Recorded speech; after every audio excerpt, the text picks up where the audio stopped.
CPM এর সময় political দৈন্যতা ছিল, ওরা নোংরামিটা করতো, দুর্নীতি ব্যাপক অর্থে ছিল, সমাজ ব্যবস্থাটা এতটাই রেজিমেন্টেড ছিল যে তারা উপর থেকে যা চাপিয়ে দিত সমাজ ব্যবস্থা নিতে বাধ্য হতো। আমার পুরো খেয়াল আছে যে আমাদের এলাকায় কোনো পত্র পত্রিকা ঢুকতেই দিত না, কারণ সিপিএম মনে করতো তাদের গণশক্তি ছাড়া অন্য কোনো পত্রিকা বাজে না।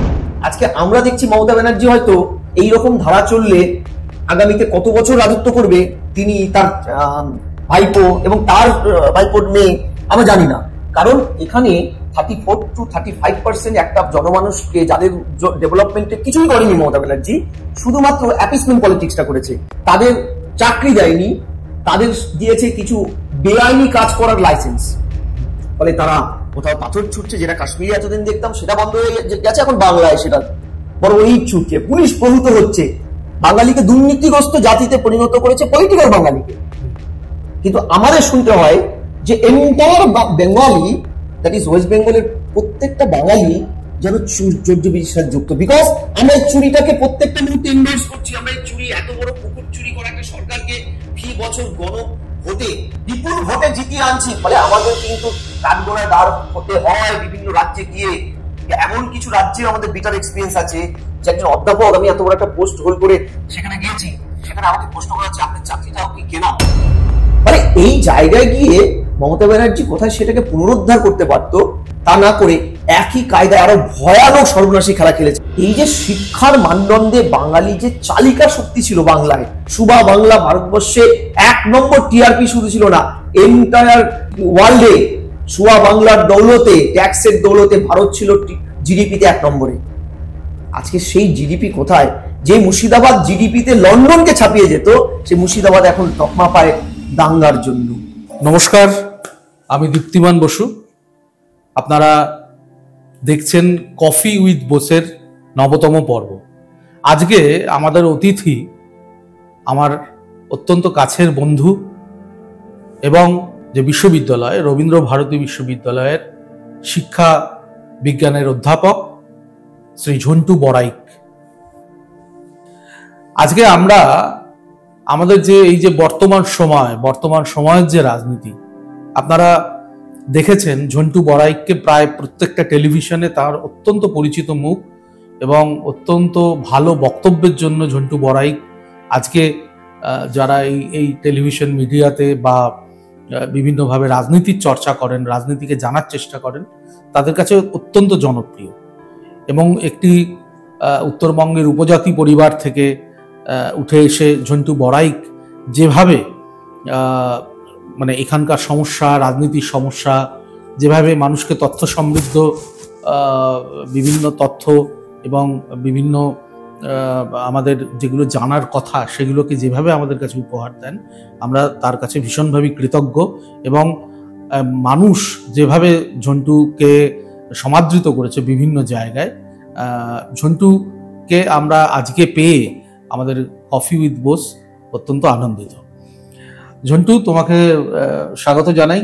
আমার যেটা প্রথম প্রশ্ন, আমার যেটা আজকে তোমাকে এই বলার যে আজকে আমাদের মধ্যে যে আড্ডা সেটা শুরু করব, সেটা হচ্ছে আজকে পশ্চিমবঙ্গের যে রাজনৈতিক পরিস্থিতি, পশ্চিমবঙ্গের যে রাজনৈতিক যেভাবে আমরা চলছি, যেভাবে আমরা দেখছি, এই যে শিক্ষা নিয়ে এত দুর্নীতি বা একটা ধর্মকে কেন্দ্র করে যেভাবে দুটো পক্ষের মধ্যে একটা দূরত্ব পশ্চিমবঙ্গে তৈরি হচ্ছে, বা যেভাবে আমরা দেখতে পাচ্ছি মানে অসংলগ্ন কথাবার্তা বিভিন্ন রাজনৈতিক নেতাদের, বিভিন্ন দলের রাজনৈতিক নেতাদের, যেটা মানুষকে বিভিন্নভাবে হার্ট করছে, মানুষকে কোথাও একটা এমন একটা জায়গায় পৌঁছে দিচ্ছে যেখান থেকে পশ্চিমবঙ্গের প্রতি, পশ্চিমবঙ্গের রাজনীতির প্রতি মানুষের বিশ্বাস ক্ষুণ্ণ হচ্ছে। আমি আজকে যেটা প্রথম প্রশ্ন দিয়ে শুরু করব, তোমার মতামত, যে তোমার সুনির্দিষ্ট মতামত যে পশ্চিমবঙ্গের রাজনীতি কোন দিকে এগোচ্ছে। পশ্চিমবঙ্গে মূলত 2011 সালের আগে যে একটা রেজিমেন্টেশন ছিল 34 বছরের, তোমার রেজিমেন্টেশনের শেষের দিকটা কিন্তু আমরা পলিটিক্যালি কনসাস বলতে পারো যে আমরা ওই সময়ে বামীয় রাজনীতি বা রেজিমেন্টেড আমি বলতে বেশি ভালোবাসি, কারণ বামপন্থার সে সময় চর্চার জায়গাটা খুব কম ছিল, বরং লাল পতাকার ব্যবহারটা বেশি ছিল।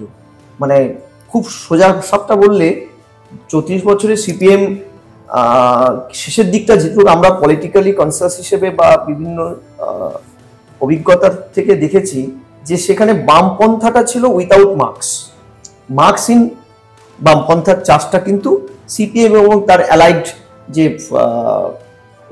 গোষ্ঠী ফোর্স তারা করতেন। ফলে এথিক্যাল যে পার্টটা, যেটা আমরা দেশকালে একটা বড় বলি না, যেসব দেশগুলোতে বামপন্থা আক্ষরিক অর্থে ছিল এখন নেই, তার আপনার এফেক্টটাও কিন্তু থাকে। সোভিয়েতের সমাজ ব্যবস্থায় বামপন্থা বহু কাল আগেই চলে গেছে। পেরেস্ত্রোইকা হওয়ার পরে সোভিয়েত ভেঙে গেল, টুকরো টুকরো রাষ্ট্রে পরিণত হলো, কিন্তু তারপরেও কিন্তু তাদের সমাজ ব্যবস্থা কনসলিডেটেড ছিল এথিক্যাল একটা পার্টে, সেই মার্কসের একটা আফটার এফেক্ট। কিন্তু পশ্চিমবঙ্গে যে মার্কসীয় চর্চাটা 34টা বছর, মানে 3.5 দশক, তারপরে হঠাৎ কি এমন হলো যে 11 সালে একটা কাঙ্ক্ষিত পরিবর্তন মমতা ব্যানার্জির হাত ধরে আসার পরে আজকে এই 15টা বছরও যেতে না যেতে পশ্চিমবঙ্গে একটা ভয়ানক আনইথিক্যাল এমন একটা কাপলিং দ্বন্দ্ব তৈরি হলো, যেই রাজনীতির দ্বন্দ্বটা এখন আমাদের সমাজ জীবনে, ব্যক্তি জীবনে পর্যন্ত পেনিট্রেট করে গেছে। আমি ধরলাম যে মানুষ 34 বছরে বামীয় রাজনীতিতে, মার্কসীয় দর্শনে বিজ্ঞানসম্মত একটা ভাবধারা পেয়েছে, তারপরে একটা পরিবর্তন এসেছে। সেই পরিবর্তনটা কি এতটাই ঠুনকো ছিল, বা মানুষের মধ্যে 34 বছরের শিক্ষা কি এতটাই ঠুনকো বা ফেক ছিল বা দুর্বল ছিল যে আজকে তৃণমূল ক্ষমতায় আসার পরে তৃণমূলের প্রাইম টার্গেট যে সমাজ ব্যবস্থায়, তুমি যেটা প্রথমেই বললে যে আমাদের সমাজ জীবনে যে একটা দীর্ঘ ব্যাপ্ত সংস্কৃতি ছিল, বিশেষ করে বাঙালি হিন্দু সমাজে, যে আমরা কিন্তু সিঁদুরে মেঘ, আমরা বঙ্গভঙ্গটা দেখেছি, 64% জমি আমাদের ভাগ হয়ে চলে গেছে, আর আমরা এই 36%, 35% জমিটা আঁকড়ে ধরে রেখেছি কারা? 65% লোক। সেই মানুষগুলো আর কিন্তু দ্বিতীয়বার বিচ্ছিন্ন হতে চায়নি, দ্বিখণ্ডিত হতে চায়নি। ফলে বাঙালি হিন্দু সোসাইটি, বিশেষ করে বা ওয়েস্ট বেঙ্গলের বৃহত্তর সোসাইটিটা কিন্তু এই বঙ্গভঙ্গের বেদনাটা ভালো বোঝে বলেই তারা সিঁদুরে মেঘ দেখে। আজকে এই একটা জায়গায় পশ্চিমবঙ্গে মমতা ব্যানার্জি ক্ষমতায় আসার পরে এই যে পোলারাইজ পলিটিক্সটাকে যে আমাদের মধ্যে আমদানি করলো, যে পোলারাইজ পলিটিক্সে প্রতিদিন কোথাও না কোথাও গোষ্ঠী সংঘর্ষ হচ্ছে, বা খুব সঠিকভাবে বললে রাষ্ট্রশক্তি নিয়ন্ত্রিত এটা দাঙ্গা বা হামলা, যেমন মুর্শিদাবাদ, শামসেরগঞ্জ হলো, মহেশতলা হলো, আরো ছড়িয়ে ছিটে। এটা তো বাংলার অন্তত সিপিএম এর সময় পলিটিক্যাল দৈন্যতা ছিল, ওরা নোংরামিটা করতো, দুর্নীতি ব্যাপক অর্থে ছিল, সমাজ ব্যবস্থাটা এতটাই রেজিমেন্টেড ছিল যে তারা উপর থেকে যা চাপিয়ে দিত সমাজ ব্যবস্থা নিতে বাধ্য হতো। আমার পুরো খেয়াল আছে যে আমাদের এলাকায় কোনো পত্র পত্রিকা ঢুকতেই দিত না, কারণ সিপিএম মনে করতো তাদের গণশক্তি ছাড়া অন্য কোনো পত্রিকা বাজারেই, সেগুলো সমাজ ব্যবস্থা সেই শত্রু, মানে ঢুকতে দিত না। কিন্তু তারপরে আমি বলছি পলিটিক্যাল এথিক্সের জায়গায় কোথাও যেন অন্তত এই পোলারাইজ পলিটিক্স বা ধর্মভিত্তিক যে রাজনীতির সমীকরণটা কিন্তু সেই অর্থে ভয়ানকভাবে প্লে করতো না। আজকে যে মমতা ব্যানার্জি 11 সালে ক্ষমতায় আসার পরে একদম সরাসরি রাষ্ট্রযন্ত্রকে কাজে লাগিয়ে বাঙালি মানুষের মধ্যে একদম সরাসরি পেনিট্রেট করে দিল। আমি একদম কোনো রাগডার না দেখি বলছি, হিন্দু মুসলমানদের একটা বায়নারি, সে বায়নারিটা আজকে বাংলার মানুষ দেখতে পাচ্ছে যে মানে আমরা 34 বছরের একটা রেজিমেন্টেশন দিয়ে এসেছিলাম সাংগঠনিক লেভেলে, আজকে আমরা দেখছি মমতা ব্যানার্জি হয়তো এইরকম ধারা চললে আগামীতে কত বছর রাজত্ব করবে তিনি, তার ভাইপো এবং তার ভাইপোর মেয়ে, আমরা জানি না। কারণ এখানে 34 to 35% একটা জনমানুষকে, যাদের ডেভেলপমেন্টে কিছুই করেনি মমতা ব্যানার্জি, শুধুমাত্র অ্যাপিসমেন্ট পলিটিক্সটা করেছে, তাদের চাকরি দেয়নি, তাদের দিয়েছে কিছু বেআইনি কাজ করার লাইসেন্স। ফলে তারা কোথাও পাথর ছুটছে, যেটা কাশ্মীরে এতদিন দেখতাম সেটা বন্ধ হয়ে গেছে, এখন বাংলায় সেটা বড় বড় ইট ছুটছে, পুলিশ প্রভূত হচ্ছে, ল এন্ড অর্ডার এখানে নেই। হাইকোর্ট বলছে লয়ের শাসনটা নেই, শাসকের ল প্রিভেল করে বাংলায়, এটা আমার কথা নয়। অর্থাৎ সার্বিকভাবে জীবনের এই প্রান্তে এসে আমরা বামেদের শেষের দিকটার যে ভয়ানক একটা সমাজ ব্যবস্থার অবক্ষয় দেখেছিলাম, এবং সেটা বামেদের রাজনীতির ফসল, বিষময় ফসল, সেটা যে এত তাড়াতাড়ি পার্থিনিয়ামের রূপ নেবে পলিটিক্সে, সেটা ভাবতে পারিনি প্রথম। দ্বিতীয় হচ্ছে আমি খুব আতঙ্কিত যে মমতা ব্যানার্জি সমাজ ব্যবস্থাটাকে ভেঙে ফেলেছে এবং সমাজ ব্যবস্থাটাকে এই ভাঙনটাকে চিরস্থায়ী করতে শিক্ষাটাকে প্রাইম টার্গেট করেছে। শিক্ষা, স্বাস্থ্য, খাদ্যের মতন মৌলিক জায়গাগুলো তুমি খেয়াল করো, স্বাধীনতার পরে ভারতবর্ষে একটা নজির দেখাতে পারবে না কোনো রাজ্যে যেখানে পুরো এন্টায়ার শিক্ষা দপ্তরটা জেলে, যেখানে বাংলা যে Bengal things today, what Bengal things today, India things tomorrow, এই যে বিখ্যাত উক্তি, এই উক্তিটা আজকে পুরোপুরি রিভার্স বাংলায়। আজকে আমি ভারতবর্ষে বিভিন্ন প্রান্তে আমাকে যেতে হয়, আমরা বিশ্ববিদ্যালয়ে অধ্যাপনার সাথে যুক্ত, সেমিনার বিভিন্ন জায়গায় বিভিন্ন রিসোর্স পার্সন হিসেবে যেতে হয়, কখনো নিজেদের ডিগ্রি বাড়াতে যেতে হয়, কারণ আমাদের এটাই কাজ। আমাদেরকে শুনতে হয় এই যে পলিটিক্যাল চর্যবৃত্তিটা মমতা ব্যানার্জি বাঙালি জীবনে ঢুকিয়ে দিয়েছে, বাঙালিকে দুর্নীতিগ্রস্ত জাতিতে পরিণত করেছে, পলিটিক্যাল বাঙালিকে। কিন্তু আমাদের শুনতে হয় যে entire Bengali, that is West বেঙ্গলের প্রত্যেকটা বাঙালি যেন চর্যবৃত্তির সাথে যুক্ত, বিকজ আমরা এই চুরিটাকে প্রত্যেকটা মুহূর্তে এন্ডোর্স করছি। আমরা এই চুরি, এত বড় পুকুর চুরি করা একটা সরকারকে ফি বছর ভোটে, বিপুল ভোটে জিতিয়ে আনছি, ফলে আমাদের কিন্তু কাঠগড়ায় দাঁড় হতে হয় বিভিন্ন রাজ্যে গিয়ে। এমন কিছু রাজ্যে আমাদের বিটার এক্সপিরিয়েন্স আছে যে একজন অধ্যাপক, আমি এত বড় একটা পোস্ট হোল্ড করে সেখানে গিয়েছি, সেখানে আমাকে প্রশ্ন করা হচ্ছে আপনার চাকরিটাও কি কেনা, হাসতে হাসতে উত্তর প্রশ্ন করতে হচ্ছে। মানে এই যে আমাদের উপরে যে এত বড় একটা ব্লেমিং পার্ট এসে গেছে, এই ইতিহাসটাকে কিন্তু আমরা ধুতে পারবো না, বামেরা ইংরেজি তুলেছে, বিদ্যাসাগরীয় জলপানি মানে বৃত্তি পরীক্ষা তুলে দিয়েছে, প্রাইমারি পাস ফেল তুলে দিয়েছিল, অর্থাৎ বাঙালি শিক্ষার প্রথম মেরুদণ্ডটা ভেঙেছিল জ্যোতিবাবু। বাট এই বাংলারই একটা অংশ গোর্খাল্যান্ড, গোর্খাল্যান্ড হয়নি, জিটিএ, গোর্খা টেরিটোরিয়াল অ্যাডমিনিস্ট্রেশন, তখন ঘিসিং এর আন্ডারে ছিল, স্বশাসিত এডুকেশনটা তাদের, তারা কিন্তু প্রাইমারি পাস ফেল তোলেনি, বৃত্তি তোলেনি, ইংরেজি তোলেনি। অর্থাৎ আমার একটা রাজ্যেরই একটা প্রান্তে অটোনোমাস কাউন্সিল, তারা মনে করছে ইংরেজিটা রাখাটা জরুরি। আজকে তার বিষয় কি ফসল, 3.5 দশকে কত শত জেনারেশন বাঙালি শুধু ইংরেজি না জানতে পেরে শুধু ইংরেজির ক্ষতি করেনি, নিজের ক্ষতি করেনি, সর্বভারতীয় পরীক্ষায় পিছিয়ে যায়নি, বাংলারও ক্ষতি করে ফেলেছে, বাংলা ভাষাটাও তারা শিখতে পারেনি, বিকজ একটা ভাষার সাথে আরেকটা ভাষা সাযুজ্যতার সম্পূর্ণ একদম রিলেটেড। মানে এই জায়গায় গিয়ে মমতা ব্যানার্জি কোথায় সেটাকে পুনরুদ্ধার করতে পারতো, তা না করে একই কায়দায় আরো ভয়ানক সর্বনাশী খেলা খেলেছে। আমি তোকে বলছি যে ভারতবর্ষে একটি রাজ্য পশ্চিমবঙ্গ, যেখানে 85% পপুলেশন তারা সরকারি শিক্ষা ব্যবস্থা বিলংস করে, সেই 85% পপুলেশন যারা শিক্ষা ব্যবস্থাকে সরকারিভাবে নিতে গ্রহণ করে, সেই শিক্ষা ব্যবস্থায় ভারতবর্ষ পশ্চিমবঙ্গের একমাত্র রাজ্য, প্রথম রাজ্য যাদের ছাত্র শূন্য স্কুলের সংখ্যা সবচেয়ে বেশি, শিক্ষক শূন্য স্কুলের সংখ্যা সবচেয়ে বেশি। শিক্ষক রিক্রুটমেন্ট হয়নি, যাও বা রিক্রুটমেন্ট হয়েছে সাদা খাতা জমা দিয়ে হয়েছে, হাইকোর্টে মামলা হয়েছে, 26,000 চলে গেছে, আরো 59,000 চলে যাবে। অর্থাৎ এই যে শিক্ষাটাকে মেরে ফেলতে পারাটা, এটা হচ্ছে সামাজিক যে অবক্ষয়টা এবং এই সামাজিক যে পোলারাইজ ক্যারেক্টারটাকে, বা বলতে পারা যায় যে মমতা ব্যানার্জি সেই সর্বকথিত আমার বখাটে ছেলে চাই, সে বখাটে ছেলে প্রোডাকশন হাউসটাকে আরো সুদৃঢ় করবে। বাংলা এখন পরিযায়ী শ্রমিক সাপ্লাইয়ের ভারতবর্ষের কারখানা, আমরা ইন্ডাস্ট্রি করতে পারিনি, আমাদের ছেলেমেয়েরা পরিযায়ী শ্রমিকের সাপ্লাই করে দক্ষিণ ভারতে, গুজরাটে, কেরালায়। এই সাপ্লাই লাইনটাকে মমতা ব্যানার্জি তার পলিটিক্যাল দর্শনের মাধ্যমে সুদৃঢ় করেছে। আমি কিন্তু বারবার বলছি আমি কোনো রাজনীতি দর্শন বিশ্বাস করি না, কিন্তু যেটা ট্রু সেটা ট্রু, তাতে আমাকে যে কেউ বলতেই পারে আমি বিরোধী দলের ভাষায় কথা বলছি। দেখুন আজকে হায়ার স্টাডিজে এই মুহূর্তে ভারতবর্ষে 1 মাস, কোথাও কোথাও 1.5 মাস, আইসিএসসি সিবিএসসি রেজাল্ট 1.5 মাস হয়ে গেছে, আইসিএসসি রেজাল্ট মাধ্যমিক উচ্চ মাধ্যমিক। আজকে ওয়েস্ট বেঙ্গলে কোনো admission graduation or MSc MA লেভেলে অ্যাপ্লাই শুরুই হয়নি, বিকজ কোনো হাইকোর্ট সুপ্রিম কোর্টের বাধা নেই।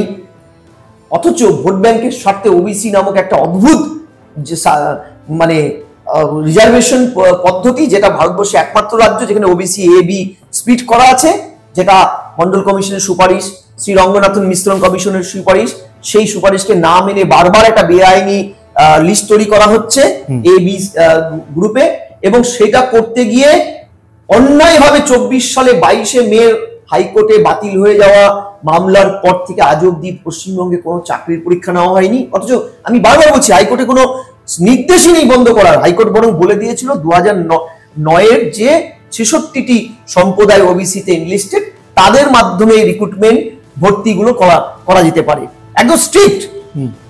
তাহলে আজকে প্রশ্নটা হচ্ছে, যদি এখনো ভর্তিটা না শুরু হয়, হায়ার স্টাডিজে ব্রেন ড্রেন হয়ে যে অন্য রাজ্যে চলে যাচ্ছে সেটা তো আরো ভয়ানক ভাবে বাড়বে।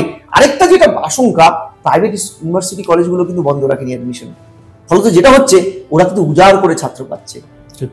ফলে এই যে শিক্ষার মানদণ্ডে বাঙালি যে চালিকা শক্তি ছিল বাংলায়, সুবা বাংলা ভারতবর্ষে 1 নম্বর টিআরপি শুধু ছিল না, এন্টায়ার ওয়ার্ল্ডে সুবা বাংলার দৌলতে, ট্যাক্সের দৌলতে ভারত ছিল জিডিপিতে 1 নম্বরে।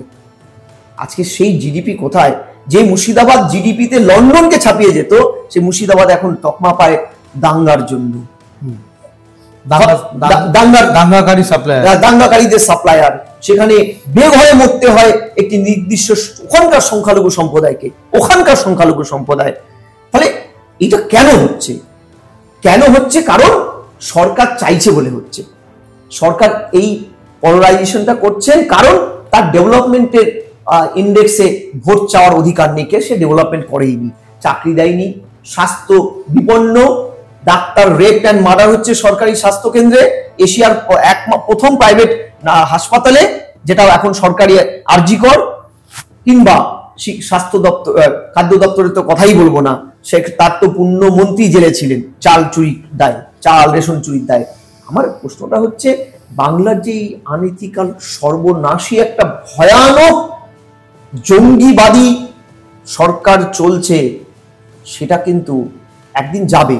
কিন্তু সমস্যাটা যেটা হবে, বাঙালি সেদিন থাকবে তো? বাঙালি স্বাধীন অস্তিত্ব থাকবে তো? যে বাঙালি পৃথিবীকে চালাতো, এশিয়ার প্রথম নোবেল সাহিত্যে বাংলার, এশিয়ার প্রথম ইকোনমিক্সের নোবেল বাঙালি, সেই বাঙালি আজকে কোথায়? হয় ছদ্মনামে অন্য রাজ্যে কাজ করছে, বিদেশে চলে যাচ্ছে, বাংলায় আসতে চায় না, বাংলায় কথা বলতে চায় না, বললেই তো তাকে চোর উপাধিটা নিতে হবে। ঠিক আছে, ফলে এটা কিন্তু থামাতে হবে। দেখুন, আমাদের একটা বড় অংশের মানুষের এর থেকে মুখ ঘুরিয়ে অন্য রাজ্যে পালিয়ে যাওয়ার কোনো পথ নেই। পালালে কিন্তু সর্বনাশী খেলার আজ থেকে আমরা বাঁচবো না। পালিয়ে কোথায় যাব বলুন তো?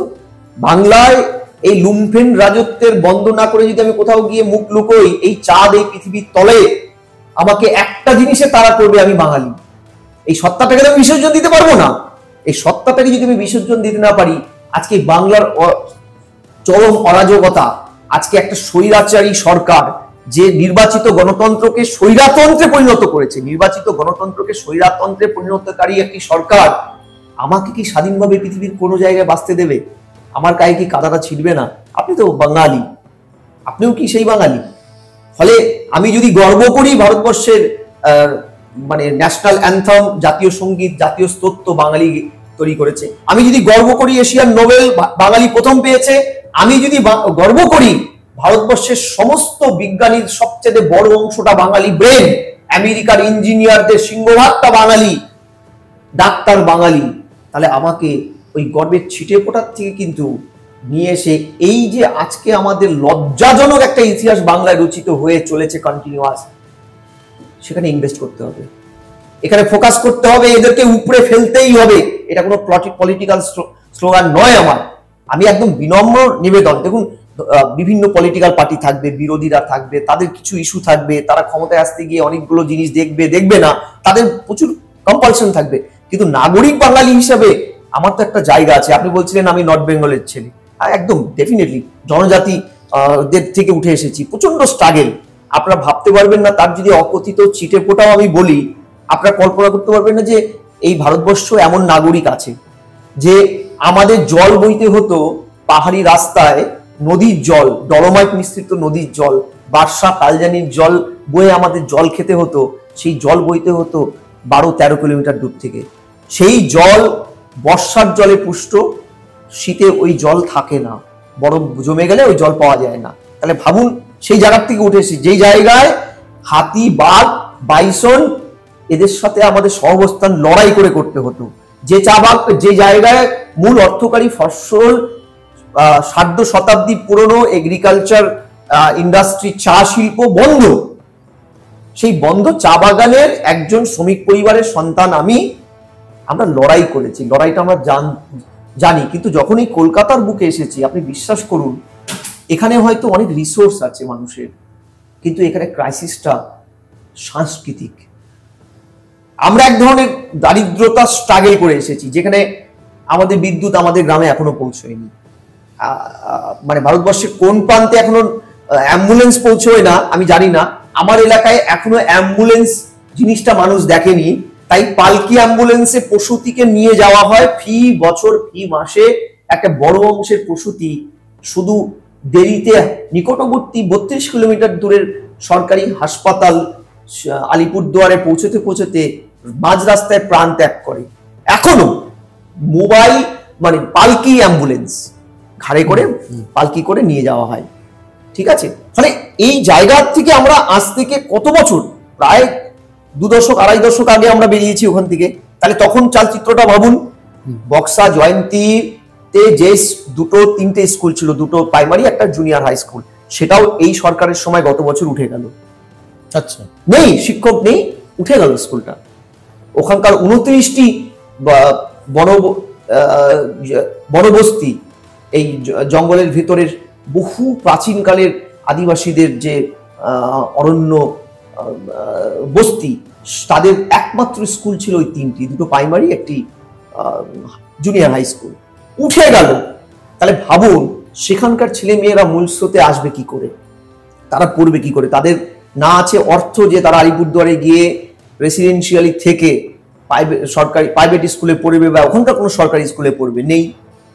ফলে এই অংশটা তো একদম নেগলেক্টেড। আপনারা বলছেন মূল স্রোতে আনতে হবে, মূল স্রোতে আনতে হবে, তাহলে মূল স্রোতটা কি সেই স্রোত যে স্রোতটা কলকাতা দিয়ে দিল্লি হয়ে মুম্বাই হয়ে ঘুরে বেড়ায়?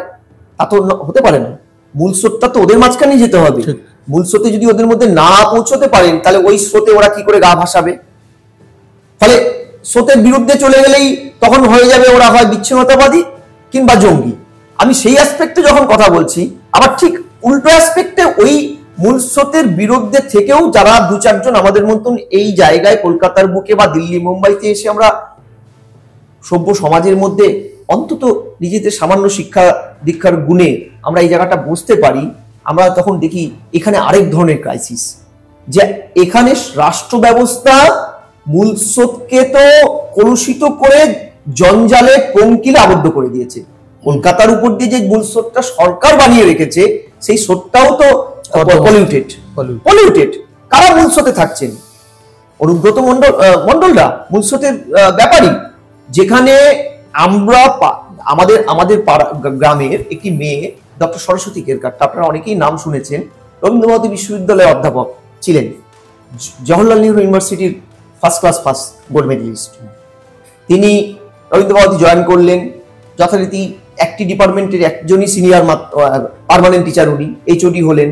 উনি শাসক দলের, বর্তমান যারা শাসক দল, তাদের একটা রিক্রুটমেন্টের দুর্নীতি গেস্ট লেকচারে ধরে ফেলেছিলেন।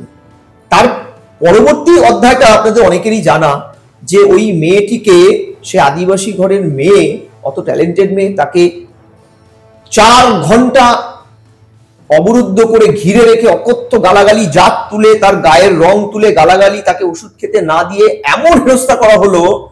সালটা 2019, যে মেয়েটি রীতিমতন আতঙ্কিত হয়ে গেল।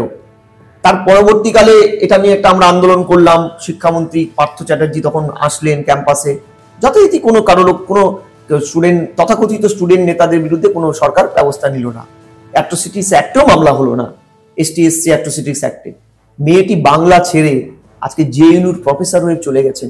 অর্থাৎ বাংলায় আপনারা যেটাকে মূল স্রোত বলছেন, যেই স্রোতে আমরা হাজার স্ট্রাগল করে এই জায়গায় অবধি যদিও বা পৌঁছই, সরকারি নীতি আমাদের সামান্য সুযোগ বা অক্সিজেন না দেওয়ার পরে আমরা পৌঁছই, যারা তাদেরকে আমাদের এই স্রোতেও থাকতে দেয় না এই অনুব্রতরা, এই পার্থ চ্যাটার্জিরা, এই মমতা ব্যানার্জিরা, এই ফিরহাদ হাকিমরা।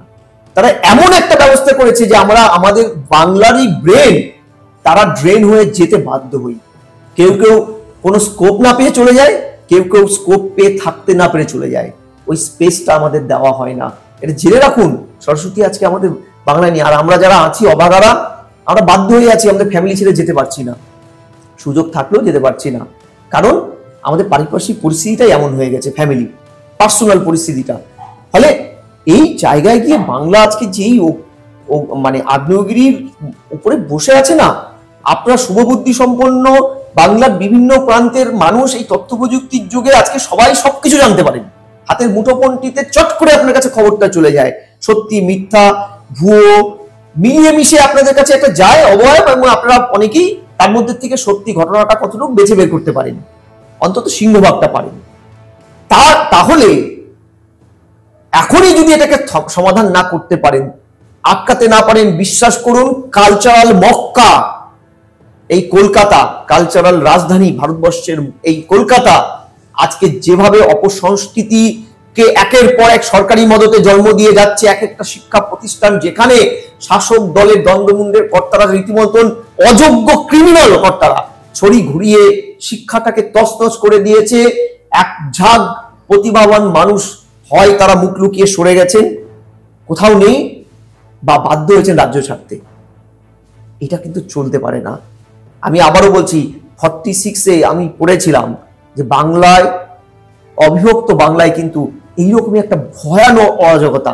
একদিকে সাম্প্রদায়িক দাঙ্গা চলছে রাষ্ট্রীয় মদতে, তখন সুরাবুদ্দি সরকার, মুসলিম লীগের সুরাবুদ্দি সরকার, তাদের এই ভারতবর্ষেরই কিছু দল তাদের তখন মদতদাতা, বাম কংগ্রেস সঙ্গে তাদের মানে সেই সরকারের অন্যতম মুখ, তারা যখন একের পর এক এখানে মানে মূল চালিকা শক্তি হয়ে পুলিশকে নিষ্ক্রিয় করে রীতিমতন এই দাঙ্গাটাকে রীতিমতন প্রমোট করছে, তার ফলস্বরূপ তো হলো বাংলা বিভক্ত, বাধ্য হলো। সেই সময় একটা মাৎস্যনয়ের যুগ ছিল, একের পর এক হরেন ঘোষদের থেকে শুরু করে Noakhali to Great Calcutta Killing কোনো কিছু বাদ দেয়নি। সেই অনুষঙ্গে আমরা দেখিনি, কিন্তু আমরা পড়েছি, এবং তার ভয়ানক চিত্রনাট্যে যেটুকু আমাদের পড়ার সুযোগ হয়েছে আমরা চমকে গেছি। সাক্ষাৎ দেখলে কি হতো আমরা জানি না। আজকে কিন্তু সেই পরিস্থিতিটা অনেকাংশে চলে এসেছে, বা আমি মনে করি হয়তো তার থেকে বেশি চলে এসেছে। কারণ এখন পুলিশ এখানে নির্বাক দর্শক হয়ে মার খায়, আবার কোথাও কোথাও পুলিশ অতি সক্রিয় হয়ে চাকরিহারা শিক্ষকদের, অধ্যাপকদের, ডাক্তারদের গণহারে পেটায় রাষ্ট্রীয় নির্দেশে। ফলে এইটা কিন্তু চলতে পারে না। এটার জন্য ব্যাপক অর্থে প্রচার, সচেতনতা এবং রাস্তায় নেমে এটা প্রতিহত করতে গণ আন্দোলন কিন্তু গড়ে তুলতে হবে। সামনে 26-এর একটা বড় নির্বাচন, সেই নির্বাচনের আগে এটা বন্ধ না করতে পারলে, এটা রাজনৈতিক বন্ধ হওয়াটা সবার আগে জরুরি, তারপরে বাকি জিনিসগুলো, কারণ রাজনীতি দিয়েই শুরুটা হয় সামাজিক এবং অর্থনৈতিক ক্রাইসিসটা। আমার এখানে ঝন্টু একটা সুনির্দিষ্ট প্রশ্ন আছে। তুমি যে কথাগুলো বললে আমরা সবাই সম্যক উপলব্ধি করতে পারছি যে এখানকার সরকার বা সরকারের যিনি পুরোধা মমতা বন্দ্যোপাধ্যায়ের একটা বিরাট দায়ভার, এবং মূলত তার মানে একটা বিরাট দায়িত্ব এই ক্ষেত্রে থেকে যায়, সেই জিনিসটা আমরা বুঝতে পারছি। অথচ এর আগের আলোচনাতে যখন আমরা ব্যক্তিগতভাবে তোমার সঙ্গে কথা বলেছি, বা আমি আমার অভিজ্ঞতার জায়গা থেকে বলছি, আমরা কিন্তু 2011-তে এই মমতা বন্দ্যোপাধ্যায়কে আনবার জন্য সবাই এক ভোট করেছিলাম এবং ভোট দিয়েছিলাম তৃণমূল কংগ্রেসকে, এবং তৃণমূল কংগ্রেস প্রায় 39% ভোট পেয়ে সেই সময় ক্ষমতায় এসেছিল।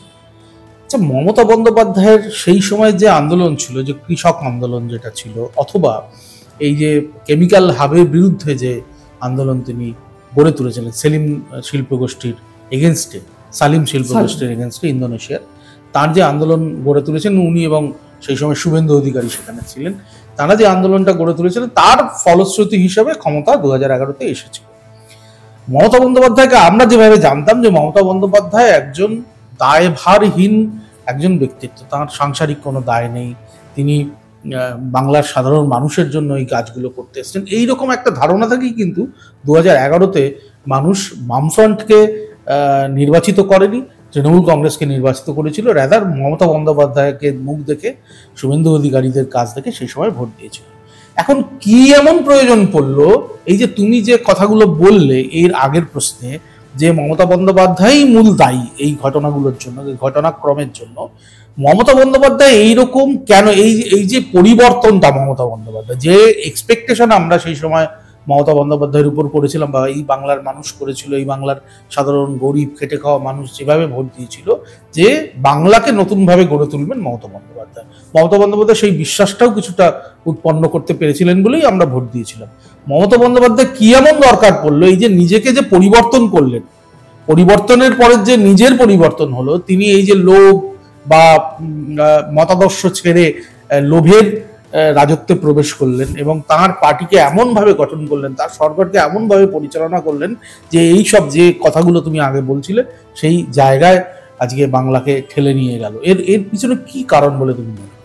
আমি 11 সালে বহু কাঙ্ক্ষিত যে আমাদের পরিবর্তন, সেই পরিবর্তনে শুধু নাগরিক সমাজ নয়, অনেক বাম নেতারাও কিন্তু রাস্তায় নেমেছিল যে এবার সিপিএম চালিত বামফ্রন্ট বিরোধী আসনে বসুক। 34টা বছর হয়েছে, এত শক্ত একটা রেজিমেন্টেশনে দুর্নীতি ঢুকবেই। তাদেরও কিন্তু পরিবর্তনটা মমতা ব্যানার্জির কিছু কথা দেখে শুধু নয়, সিপিএম এর একটা ভয়ানক অত্যাচার, সিঙ্গুর, নন্দীগ্রাম, উত্তরে চাঁদমণি উচ্ছেদ থেকে শুরু করে কি না করেছে তারা, মানে শেষতম যেটা আমাদের ওই যেটা গণহত্যাটা হলো ইয়েতে লালগড়ের কাছে। আমি যেটা আপনাদের পরিষ্কার বলছি যে মমতা ব্যানার্জি পাল্টায়নি। আমার যেটুকু মমতা ব্যানার্জির সম্পর্কে স্টাডি বা তার বিরোধী নেত্রী থাকাকালীন একটার পর একটা যে বিধ্বংসী আন্দোলন, যেটাকে তখন আমরা অনেকটাই হয়তো মানবিক দিক থেকে দেখতাম, কারণ সিপিএম তখন আমাদের কাছে অনেক বড় বেশি ইয়ে ছিল, টার্গেট পার্ট, কারণ সিপিএম সত্যিকারেই তখন মানুষের জনজীবনকে তছনছ করে দিচ্ছে। ফলে একটা বিগ তোমার শত্রু যখন তোমার কাছে থাকবে, তোমার যখন নাগরিক যন্ত্রণার একটা বড় ধরনের কারণ একটা থাকবে, তখন ছোট ছোট কারণগুলোকে আমরা ইগনোর করি, এটাই স্বাভাবিক নিয়ম। মমতা ব্যানার্জিকে আমরা ইগনোর করেছিলাম। মমতা ব্যানার্জি পাল্টায়নি, মমতা ব্যানার্জি এমনই ছিলেন। পলিটিক্যাল ক্ষমতা পাওয়ার পরে মমতা ব্যানার্জি তার আসল স্বরূপটা দেখিয়েছে। কারণ আমি কতগুলো উদাহরণ বলি, তিনি যুব কংগ্রেসের নেত্রী ছিলেন, তার সেই সময়কার বিভিন্ন রাজনৈতিক কীর্তিকলাপ নাই বা গেলাম। তিনি যখন তৃণমূল গঠন করলেন 1998 সালে, তৃণমূল গঠন করার পরে রাজ্যে সিপিএম সরকারের সময় তার যে কিছু সম্পূর্ণ অগণতান্ত্রিক আন্দোলন, তার মধ্যে একটা হচ্ছে বিধানসভা ভাঙা, সেটা কি সমর্থন করার জায়গা ছিল? আমরা কি তখন বুঝিনি যে এই বিরোধী থাকাকালীন যদি এই ধরনের কাজ করতে পারে, ল অ্যান্ড অর্ডারকে বুড়ো আঙুল দেখাচ্ছে, বিধানসভা একটা আইন কক্ষ তাকে ভাঙছে জনগণের ট্যাক্সের টাকায়, তার ন্যূনতম তার ক্ষোভ নেই, খেদ নেই, ক্ষমা তো দুরস্ত। দ্বিতীয় আপনি আরেকটু এক্সপ্যান্ড করি, মমতা ব্যানার্জি তখন রাজ্যের প্রধান বিরোধী দল, সেন্ট্রালে তিনি মিনিস্টার, রেলমন্ত্রী, তার রেল মন্ত্রকের তিনি যখন দায়িত্বে, একের পর এক রেল ডিরেলড হচ্ছে, ট্র্যাকলেস হচ্ছে।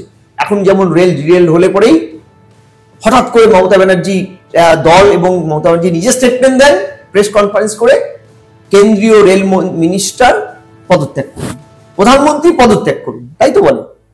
সেই সময় রেলের একাধিক এইরকম ডিরেলড হয়ে যাওয়া, এবং লালগড়ে তো রীতিমতো অনেক লোক মারা গেল। তিনি কি বলতেন, এরকম ডিরেলড হয়ে যাওয়া একটা ঘটনা আমার মনে আছে, তিনি প্রেস কনফারেন্স করে বলেছিলেন সিপিএম এর নেতারা কলা খেয়ে রেল লাইনের উপরে চোকলা রেখে দিয়েছিল, ট্রেন স্লিপ কেটে পড়ে গেছিল। এই যে একটা উদ্ভট অপব্যাখ্যা, নিজের দায়কে এড়ানো। অর্থাৎ আমি বারবার বলছি যে একজন নেত্রী, যে বিরোধী নেত্রী, এখন শাসক দল, একটা তার ব্যর্থতাকে আজ অব্দি তিনি স্বীকার করেননি, ডিনাইং পলিটিক্সটা করেছেন, দ্য ম্যান অফ ডিনাইং। শামশেরগঞ্জে তার পুলিশ সম্পূর্ণ ব্যর্থ, তার পুলিশ প্রশাসন বিএসএফ কে আনতে বাধ্য হলো, নালে ওখানকার একটা হিন্দু পরিবার বাঁচত না। এটা আমার কথা নয়, তার পুলিশের চার্জশিটে লেখা আছে। তারপরে তিনি কি বললেন, বহিরাগত লোক বাংলাদেশ থেকে বিএসএফ ঢুকিয়ে এই কাজ করেছে। স্বাধীনতার পরে ভারতবর্ষে কোন রাষ্ট্রনায়ককে দেখেছেন সীমা সুরক্ষা বল কিংবা সিআরপিএফ বিএসএফ সম্পর্কে এত ভয়ানক কুরুচিকর মন্তব্য করেছেন, যেটা বেসলেস? তার পুলিশ চার্জশিট দিয়েছে, হরগোবিন্দ দাস, চন্দন দাসের হত্যাকারী কারা, 13 জন এমন 13 জন, যে 13 জন চন্দন দাস হরগোবিন্দ দাসের বাড়ির 200 মিটারের মধ্যে প্রতিবেশী। তাহলে পুলিশ মন্ত্রী, রাজ্যের মুখ্যমন্ত্রী দেওয়া প্রেস স্টেটমেন্টটাকেই তার নেতৃত্বাধীন পুলিশ মানছে না। হয়েছে কি? অর্থাৎ মমতা এমনই ছিলেন, অ্যাবসলিউট পাওয়ারে তিনি আরো নাক দাঁত খিচিয়ে তিনি বেরিয়ে আসতে পেরেছেন। আমি আপনার আরেকটা প্রশ্নে যাচ্ছি, তিনি তখন ক্ষমতা আসার আগে বলতেন আমার কেউ নেই, আমার কোনো পিছু টান নেই। ক্ষমতায় আসার পরে আমরা দেখলাম তার কত শত ভাইপো, ভাই, বাংলার একাধিক এরকম সরকারি পোস্ট আছে যেখানে তার ভাই কার্তিক, গণেশ সবাইকে বসিয়ে দিয়েছেন। এমনও বিরোধী নেতাদের অভিযোগ শুনতে পাই যে কালীঘাট, হরিশ চ্যাটার্জি রোডের ওই এলাকার কোনো সাধারণ মানুষ ওই পাড়ায় আর থাকতে পারেন না, সব জমি নিয়ে এই ব্যানার্জি পরিবার কিনে নিয়েছে। তাই তো এখন আমরা দেখতে পাচ্ছি তার উত্তরাধিকারীও তিনি নির্বাচন করে দিয়েছেন, অভিষেক ব্যানার্জি। এই যে পালা বদলের পরে মমতা ব্যানার্জি আক্ষরিক অর্থে তার ভিতরের রূপটাকে পুরোপুরি বের করে আনলেন, মানে কিছুটা আমরা বিরোধী থাকাকালীন বের হতে দেখেছিলাম, আজকে পুরোপুরি বেরিয়ে পড়লো, দাঁত নখ খিচিয়ে বের করলেন তিনি, গণতন্ত্রকে কার্যত ভুলুণ্ঠিত করলেন, একটা গ্যাসপিন স্টেটে পরিণত করলেন ল অ্যান্ড অর্ডারের দৃষ্টিকোণ থেকে। আমি কিচ্ছু মানি না, আমি কারো কথা শুনবো না।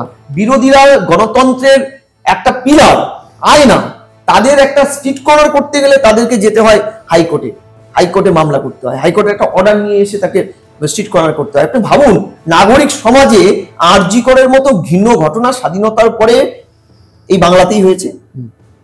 সেই আরজি করে গণ আন্দোলনের সাথে যুক্ত 300 জন সাধারণ অরাজনৈতিক মুখ, তাদেরকে লালবাজারে ডেকে নিয়ে তাদের মোবাইল চেক করা হয়েছে। অথচ অনুব্রত সাহেব এত অশ্লীল মন্তব্য করলেন আইসির মা স্ত্রী সম্পর্কে, যেটা আপনি ওটা প্রকাশ্যে চালাতে পারবেন না, বিপ দিয়ে চালাতে হবে, আইন পারমিট করবেন না। তার পুলিশ, তার নিয়ন্ত্রণাধীন পুলিশ অনুব্রতর মোবাইলটা নিতে পারলো না, বিকজ অনুব্রতরা পয়সা পাঠায় নবান্নে 14 তলায়, অনুব্রতরা পয়সা পাঠায় কালীঘাটে, অনুব্রতরা ভোট লুট করে মমতা ব্যানার্জি ফিরাদ হাকিমদের কলকাতার মসনদে পাওয়ার এনজয় করতে ক্ষমতা দেয়। এই কারণে তারা যা কিছু করবে তারা চুপ করে থাকবে। আজকে আরাবুল, শাহজাহান, নূরজাহান, তারা যেভাবে পুলিশ প্রশাসনকে চমকাচ্ছে, পুলিশ এখানে তৃণমূলের গৃহপালিত জীবে পরিণত হয়েছে, করে দেওয়া হয়েছে। Police instructed by some French element, এটা আমার কথা নয়। বকটুইতে গিয়ে আনারুল পুলিশ পাঠায়নি কেন, তাই পুলিশ যায়নি, তাই বকটুই হয়ে গেছে। আমার কথা নয়, কে বলেছিল? মুখ্যমন্ত্রী নিজে, পুলিশ মন্ত্রী অনুব্রত বলছেন মুখ্যমন্ত্রীর সামনে দাঁড়িয়ে যে সুজপুরের মতন ঘটনাটা সাজাও। এর থেকে আপনার কি মনে হয় যে রাজ্যের মুখ্যমন্ত্রী 11 সালে ক্ষমতায় আসীন হওয়ার পরে ক্ষমতার পাওয়ার লোভে এইরকম ভয়ানক কিছু রাতারাতি এই প্যারাডাইম শিফট হতে পারে তার চরিত্রে? আমি মনে করি না। মানব চরিত্র এই ধরনের প্যারাডাইম শিফট এইভাবে হয় না। পাওয়ার মানুষকে করাপ্ট করে দেয়, অ্যাবসলিউট পাওয়ার অ্যাবসলিউট করাপ্ট এনে দেয়, অস্বীকার করছি না, এটা একদম চিরাচরিত একটা বাক্য। কিন্তু তারপরেও আপনি এটাও তো জানেন, এদেশ সে দেশ যেখানে অনেক সৎ মানুষও দিনের পর দিন পলিটিক্সে থেকেছে। প্রফুল্ল ঘোষ, অতুল্য বাবু, প্রফুল্ল সেন, বিধানচন্দ্র রায় অ্যাবসলিউট পাওয়ার এনজয় করেনি? আপনি শুনেছেন তাদের সাদা ধুতিতে কোনো একটা দাগ দিতে পেরেছে কেউ? আমি বুদ্ধবাবুর কথাই না আসি, এত বিতর্কিত চরিত্র পলিটিক্সে, কিন্তু ব্যক্তিগত জীবনে তার কি দুর্নীতি, তার পরিবারের কটা বাড়িঘর আছে আপনি দেখান তো, একটা সরকারি কোয়ার্টার ভেঙে ভেঙে পড়ে।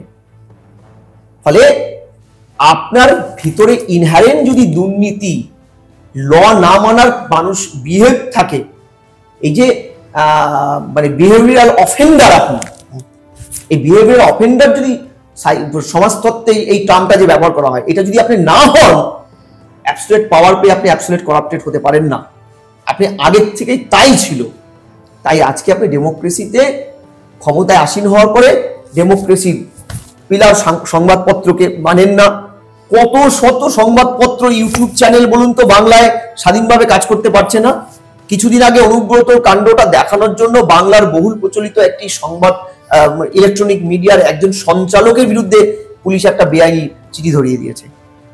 3-5টা ফেসবুকের ইউজারকে ডেকে ডিসি লেভেলের পুলিশ কর্তা থমকেছে, কেন অনুব্রত বাবুর এই বিপ করা ইয়েটা দিয়েছে, অডিওটা।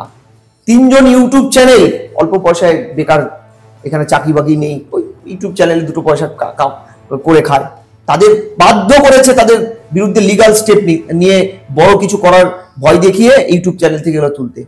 ফলে এই যে একটা সাংঘাতিক তালিবানীয় রাজত্ব সংসদীয় গণতন্ত্রে বহুদলীয় ব্যবস্থায় তৃণমূল নেত্রী চালু করেছেন, যেটা বিধানসভাতেও তিনি ব্যক্ত করেছেন। বিধানসভায় বিরোধীদের বলতে দেওয়া হয় না। আমি শুনছিলাম বিধানসভার কয়েকজন বিরোধী বিধায়কের তার অভিজ্ঞতাগুলো, যে গত পরশুদিন ভারতের সেনাবাহিনী মানে 10 তারিখে ভারতের সেনাবাহিনীর যে পেহেলগামের ঘটনার পরবর্তীকালে যে প্রত্যাঘাত নিয়ে একটা মানে প্রশংসা সূচক আলোচনা রাজ্যের শাসক দলই করতে চেয়েছিল, সেই প্রশংসা সূচক ইয়েটা হঠাৎ করে এত বড় একটা কর্মযোগ্য স্পিকার অর্ডার ইস্যু করলেন, নো লাইভ স্ট্রিমিং, বিধানসভার কোনো প্রক্রিয়া বাইরে যাবে না। কেন? গণতন্ত্রে যেখানে সুপ্রিম কোর্টের লাইভ স্ট্রিমিং আপনি ঘরে বসে দেখতে পারেন, আছে তো সংবিধানে সবকিছু ওপেন আমাদের, আমরা তো ফ্রি অফ স্পিচ, আর্টিকেল 19 আমাদের ফ্রি অফ স্পিচ দিয়েছে। ফলে কেন দিলেন না? আমরা পরে শেষ বেলায় জানতে পারলাম আসলে ওখানে সেনাবাহিনী বীরগাথা করা হয়নি, আলোচনা উদ্দেশ্যটা ছিল অন্য। কি যেটা মেন আলোচনার বিষয়, সেনাবাহিনী বীরগাথা হলেই সেনাবাহিনীর দেওয়া নাম অপারেশন সিন্দুর, যে সিন্দুর দেখে দেখে মা বোনেদের টার্গেট কিলিং করা হয়েছিল, হিন্দু ছেলেদের মা বোনেদেরকে টার্গেট করে নিয়ে, সেই অপারেশন সিন্দুর নামটা রাখা হয়নি, টার্গেট কিলিং শব্দটা রাখা হয়নি, হিন্দুত্ব রাখা হয়নি।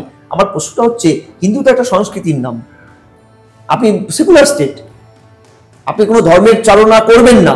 যদি এটা সত্যি হয়ে থাকে তাহলে তো আপনাকেই বিধানসভায় দাঁড়িয়ে বলতে হচ্ছে আমি হিন্দু ব্রাহ্মণ ঘরের মেয়ে, আমার বাবা স্বাধীনতা সংগ্রামী ছিল, গীতা পাঠ করাতো। ওটা কেন বললেন?